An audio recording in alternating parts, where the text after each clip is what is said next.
پھر تمہیں جو اللہ نے حلال طیب روزی دی ہے کھاؤ. مطلب پہلی بات تو یہ ہے کہ صاف ستھری چیز ہونی چاہیے. اب کن لوگوں کو مچھلی سے بھی گھن آتی ہے، تو اس کا مطلب یہ ہے کہ مچھلی حرام ہے؟ نہیں، کیونکہ اس کا ذکر موجود ہے.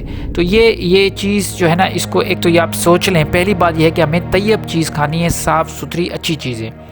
ایک پہلا اصول یہ آپ یاد کر لیں. دوسرا اصول آ گیا، دوسرا جو بتایا گیا ہے وہ کیونکہ میں کریب کی بات کر رہا ہوں اور دوسرے جانوروں کی یا میں صرف پانی کی اور سمندر کی بات کر رہا ہوں، اس میں جو شکار ہوتا ہے اس کی بات کر رہا ہوں، اس لیے میں یہی آیت کوٹ کر رہا ہوں. تمہارے لیے یہ ہے سورہ مائدہ کی 96، تمہارے لیے سمندر کا شکار اور اس کا کھانا حلال کر دیا گیا، جہاں تم ٹھہرو وہاں بھی اسے کھا سکتے ہو.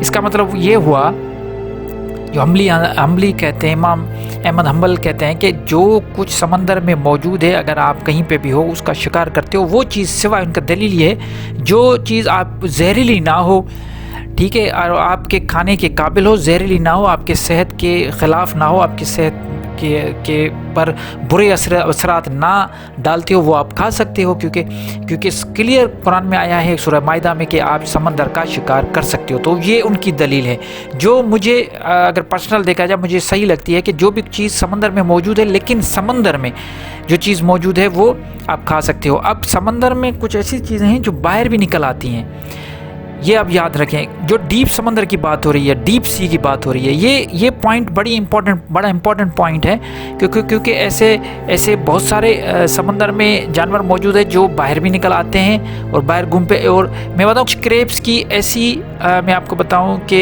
اسپیچیز ہیں جو باہر نکلتی ہیں پھر واپس اندر بھی چلی جاتی ہیں، پھر سمندر کے کنارے پہ آ جاتے ہیں، پھر وہ واپس اندر بھی چلے جاتے ہیں.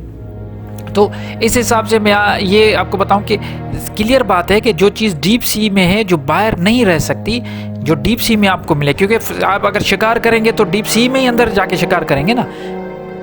آپ کوئی سمندر کے کنارے میں تو شکار نہیں ہوگا، شکار ہوگا اگر آپ جا رہے ہیں کہیں سفر میں. تو اس کا مطلب ہے کہ ڈیپ سی میں جو بھی جانور آپ کو پانی میں ملتے ہیں وہ آپ کے صحت کے لیے اچھے ہیں، کھانے میں آپ کھا سکتے ہو. یہ میرا پوائنٹ آف ویو ہے جو مجھے سمجھ میں آتا. آپ بھی خود دیکھ لیں، اگر میں غلط ہوں تو مجھے بتا دیجیے گا، کیونکہ قرآن تو ہمیں یہ بتاتا ہے. اس کے بعد ایک اور آیت ہے جو میں آپ کے ساتھ شیئر کرنا چاہتا ہوں، وہ ہے 16 کی 116. وہ جو پچھلی آیت تھی اس کی کنٹینیوٹی میں ہے. اور اپنی زبانوں سے جھوٹ بنا کر نہ کہو کہ یہ حلال اور یہ حرام ہے، اللہ پہ جھوٹ مت باندھو.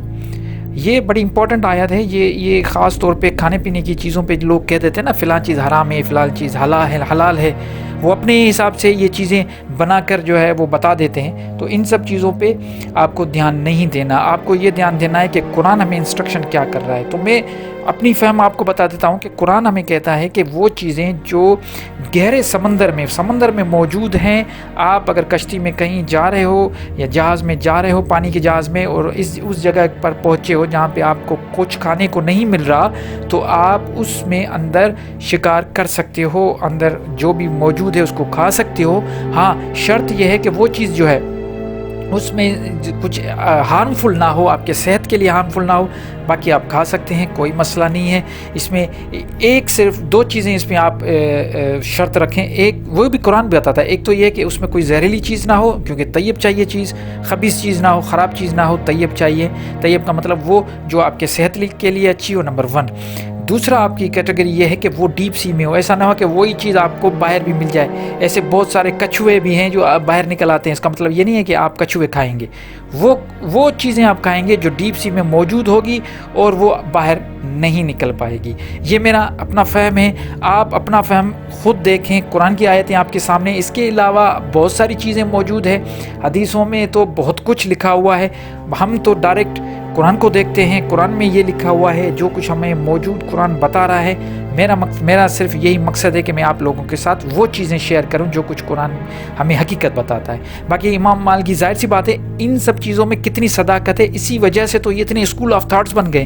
اسکول آف تھاٹس بننے کا مقصد ہی یہی ہے کہ اگر امام مالک کو کچھ اختلاف ہو گیا، امام حنبل کو یا امام شافعی کو، ان چاروں اماموں کو آپس میں چھوٹے چھوٹے اختلاف ہو گئے، وہ بھی اختلاف کس بات پہ ہوئے؟ یہ حدیثوں اور قرآن کی آیتوں کو دیکھتے ہوئے اپنے اپنے فہم میں اگر تھوڑے بہت اختلاف ہو گئے تو انہوں نے اپنے اپنے اسکول آف تھاٹس اور اپنی اپنی شریعتیں بنا دی.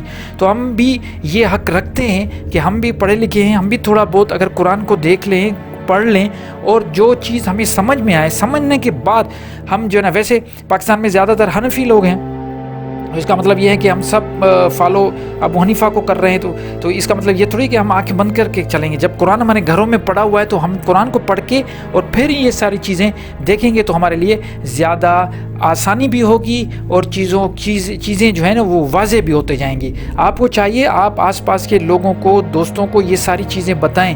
یہ چھوٹی چھوٹی چیزیں بڑی امپورٹنٹ ہے. شریعت کا معاملہ ہے، شریعت کے معاملے میں ہمیں چاہیے کہ ہم سب مل کے ان سب چیز کو پر تحقیق کر کے اور پھر اس کو فالو کریں. امید کرتا ہوں آپ کو سمجھ میں آ گئی ہوگی. اگر پھر بھی کوئی بھی سوال ہو، کوئی بھی بات ہو تو ضرور مجھے کمنٹ کیجیے گا. انشاءاللہ میں پوری کوشش کروں گا جواب دینے کی. اپنا بہت خیال رکھیے گا، مجھے اپنی دعا میں یاد رکھیے گا. اللہ نگہبان.